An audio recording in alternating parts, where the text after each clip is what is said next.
Hello guys, Ascent physics classes के official channel में आप लोगों का स्वागत है।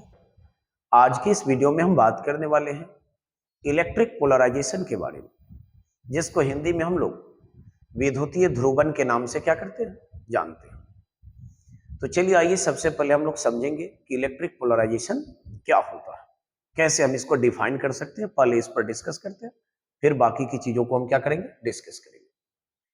तो देखेंगे डिफिनेशन क्या कहता है। डिफिनेशन कहता है the process of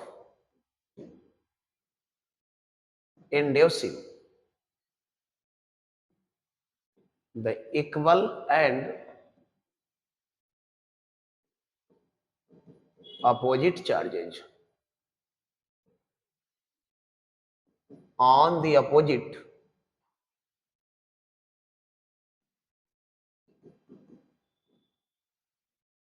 faces of a dielectric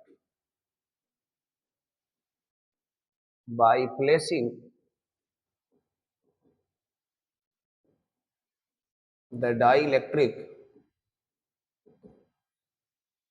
in electric field. Electric field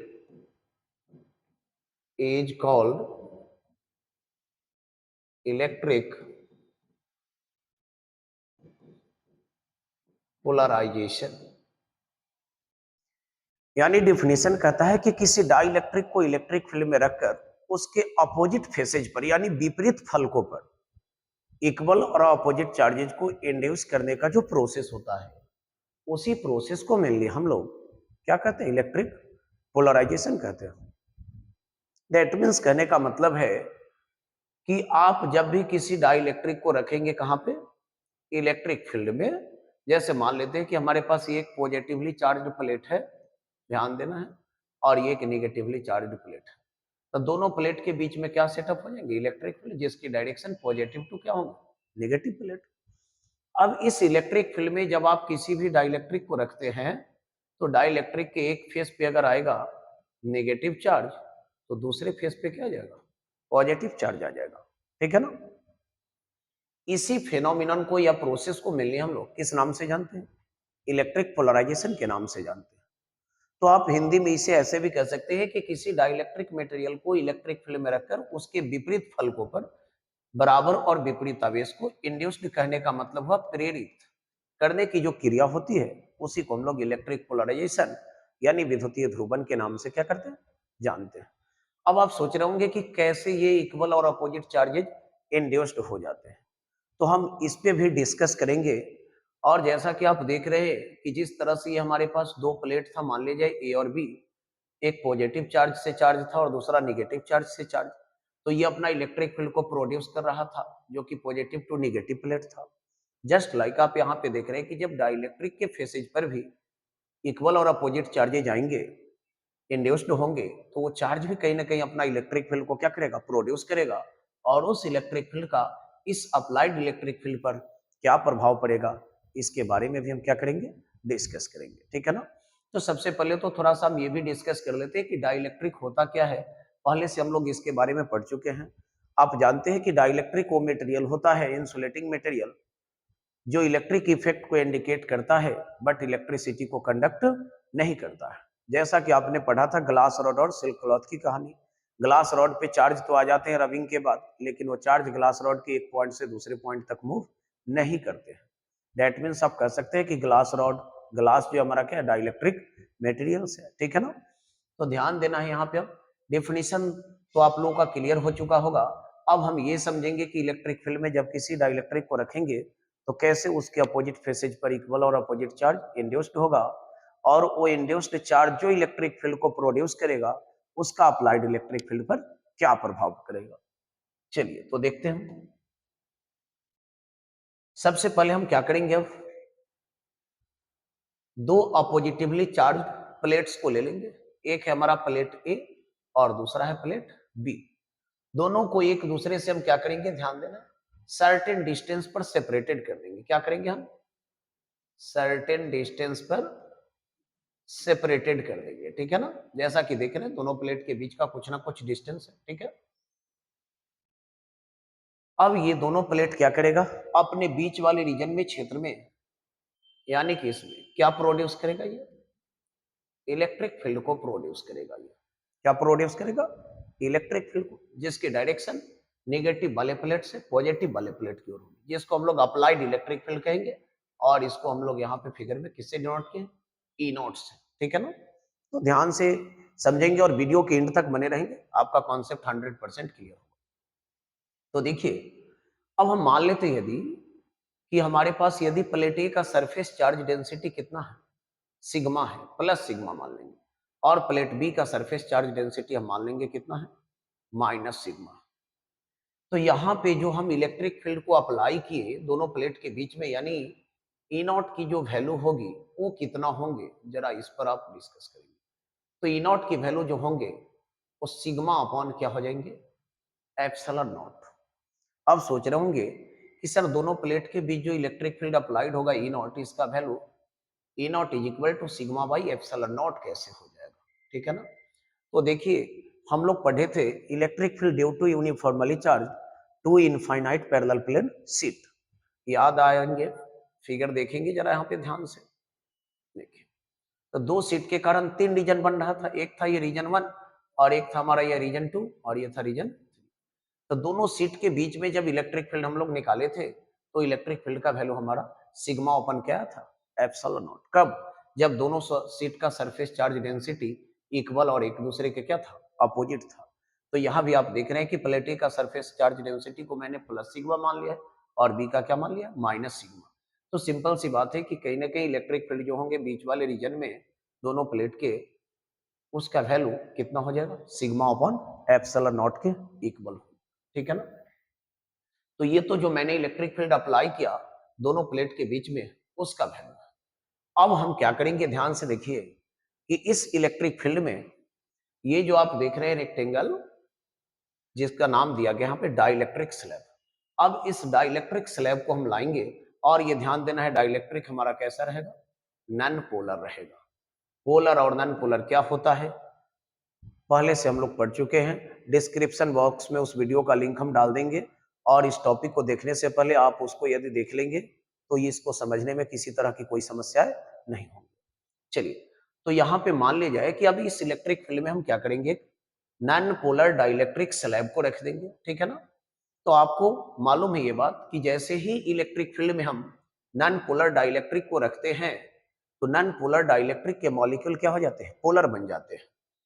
देखिए, एक्सटर्नल इलेक्ट्रिक फील्ड के एब्सेंस में ये मॉलिक्यूल जो होता है नॉन पोलर डाइलेक्ट्रिक का, वो इस तरह से रहता है बिल्कुल, क्योंकि उसका सेंटर ऑफ मास जो होता है पॉजिटिव और नेगेटिव चार्ज का, दोनों कहीं ना कहीं एक ही पॉइंट पर होता है, ठीक है ना।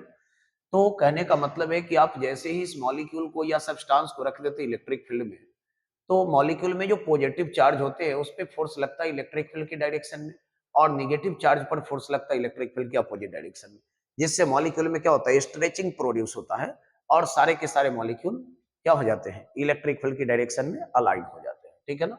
तो आप पहले से पढ़ चुके हैं कि जब किसी भी नॉन पोलर डाइलेक्ट्रिक को हम लोग कहाँ रखते हैं, इलेक्ट्रिक फील्ड में, तो नॉन पोलर डाइलेक्ट्रिक के मॉलिक्यूल जो है वो क्या हो जाते हैं, पोलर बन जाते हैं और इलेक्ट्रिक फील्ड के डायरेक्शन में क्या हो जाते हैं, अलाइन हो जाते हैं।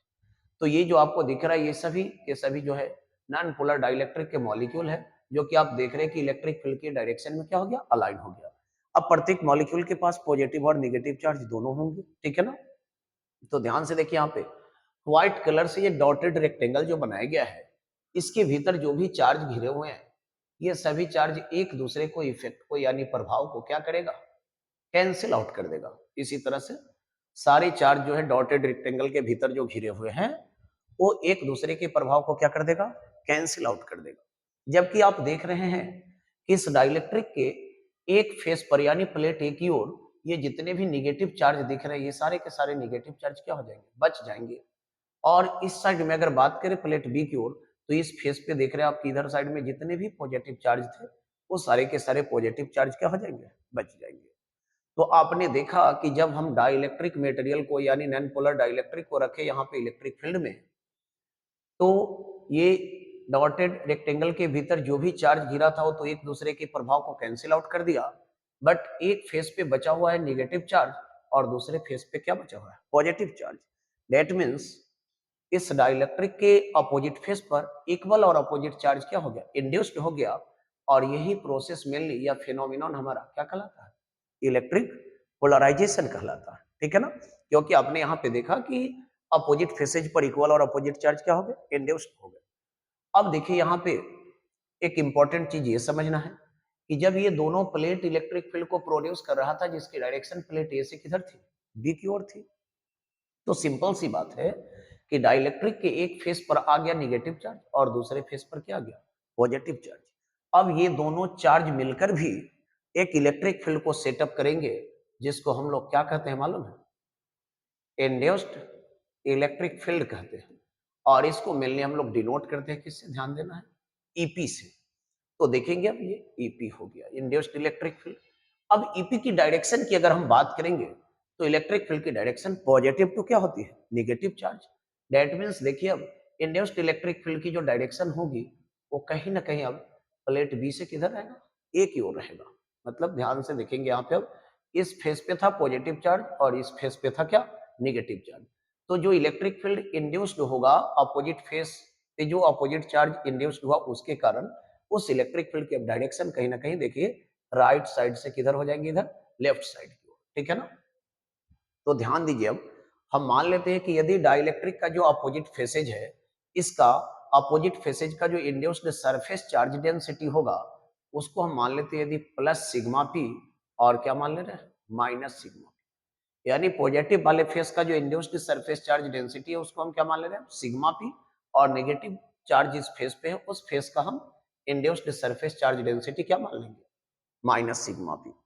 तो फिर अब कहीं ना कहीं हम इसी फॉर्मूला का यूज करके अगर इंड्यूस्ड इलेक्ट्रिक फील्ड के वैल्यू को निकालेंगे तो देखिए ईपी के जो वैल्यू हो जाएंगे वो कितना हो जाएंगे, sigma P upon epsilon not. देखिए तो अब ईपी की जो डायरेक्शन है कहीं ना कहीं वो ई नॉट के डायरेक्शन के क्या है, अपोजिट है। दैट मीन्स अब दोनों प्लेट के बीच में हम जब रिजल्टेंट इलेक्ट्रिक फील्ड निकालेंगे तो उस रिजल्टेंट इलेक्ट्रिक फील्ड को यदि हम मान लीजिए कि ई से यदि डिनोट कर दे तो ई की जो वैल्यू होगी, ध्यान देना है, वो ई नॉट माइनस किसके इक्वल्स हो जाएंगे, एपी के, ठीक है ना।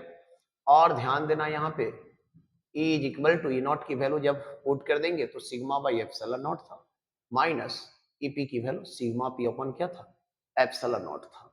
तो ई की जो फाइनल वैल्यू होंगे वो कहीं ना कहीं sigma minus sigma P upon epsilon not के क्या हो जाएंगे, इक्वल हो जाएंगे। अब ध्यान देना यहाँ पे, अब ये आपको कंफ्यूजन नहीं होनी चाहिए कि सर ई नॉट में से ईपी घटेगा, ईपी में से ई नॉट। तो ध्यान देना है ई नॉट की वैल्यू जो होंगे वो ईपी से क्या रहेंगे, हमेशा ग्रेटर रहेंगे। इसलिए रिजल्टेंट इलेक्ट्रिक फील्ड दोनों प्लेट के बीच निकालने के लिए हम ई नॉट में से किसको घटाएंगे, ईपी को घटाएंगे। तो आपने यहाँ पे देखा कि जब हम डाई इलेक्ट्रिक सब्सटेंस को रखे कहाँ, इलेक्ट्रिक फील्ड में, तो रखने के बाद क्या हुआ, अप्लाइड इलेक्ट्रिक फील्ड के वैल्यू को ये घटा दिया, क्योंकि अप्लाइड इलेक्ट्रिक फील्ड के वैल्यू को हमने कितना माना था, ई नॉट, और रिजल्टेंट इलेक्ट्रिक फील्ड कितना आया, ई नॉट माइनस ईपी आया। इसी को हम लोग क्या कहते हैं जानते हैं, reduced value of electric field कहते हैं, रिड्यूस्ड वैल्यू ऑफ क्या कहा जाता है, इलेक्ट्रिक फील्ड कहा जाता है, ठीक है ना। तो डाइलेक्ट्रिक को जब हम इलेक्ट्रिक फील्ड में रखें तो डाइलेक्ट्रिक का इलेक्ट्रिक फील्ड पे क्या प्रभाव पड़ा, निष्कर्ष निकल गया। स्पष्ट है यहाँ पे कि जब भी किसी डाइलेक्ट्रिक को हम कहाँ पे रखेंगे, इलेक्ट्रिक फील्ड में रखेंगे, तो डाइलेक्ट्रिक क्या करेगा, अप्लाइड इलेक्ट्रिक फील्ड के वैल्यू को घटाएगा, अप्लाइड इलेक्ट्रिक फील्ड के वैल्यू को क्या करेगा, वो घटा देगा। और जो घटा हुआ वैल्यू फाइनल रिजल्ट जो हम लोग यानी नेट इलेक्ट्रिक फील्ड या रिजल्टेंट इलेक्ट्रिक फील्ड जो निकालेंगे उसको मेनली हम लोग क्या कहेंगे, reduced value of electric field कहेंगे, ठीक है ना। चूंकि घटेगा क्यों, कारण तो आप समझ रहे हैं, मैंने बताया कि ई नॉट की वैल्यू हमेशा ईपी से क्या रहेंगे, ग्रेटर है। तो सपोज डेट हम मान लेते हैं कि अगर ई नॉट की वैल्यू अप्लाइड इलेक्ट्रिक फील्ड जो था हमारा वो 200 न्यूटन पर कूलम का था, और इंड्यूस्ड इलेक्ट्रिक फील्ड जो था वो सपोज डेट मान ले रहे कितना, 50 न्यूटन पर कूलम का था। तो कहीं ना कहीं दोनों की डायरेक्शन तो एक दूसरे के अपोजिट थे, तो नेट इलेक्ट्रिक फील्ड निकालेंगे जब हम लोग दोनों प्लेट के बीच में, तो ई नॉट में से ईपी को घटाएंगे तो देखिए कहीं ना कहीं कितना आ जाएगा, 150 न्यूटन पर कूलम। दैट मीन्स कहने का मतलब है कि ये डाइलेक्ट्रिक क्या किया, इलेक्ट्रिक फील्ड में जाकर दोनों प्लेट के बीच जो इलेक्ट्रिक फील्ड मैंने अप्लाइड किया था, उस अप्लाइड इलेक्ट्रिक फील्ड के वैल्यू को ये क्या किया, रिड्यूस्ड कर दिया, घटा दिया। तो ये था हमारा पूरा इलेक्ट्रिक पोलराइजेशन। आई होप कि ये वीडियो आप लोगों को अच्छा लगेगा। आप इसे ज्यादा से ज्यादा क्या करें, लाइक और शेयर करें, साथ ही बेल आइकन को प्रेस करें, ताकि जब भी मैं नए वीडियो आपके लिए लेकर आऊं तो इसका नोटिफिकेशन सबसे पहले आपको मिले।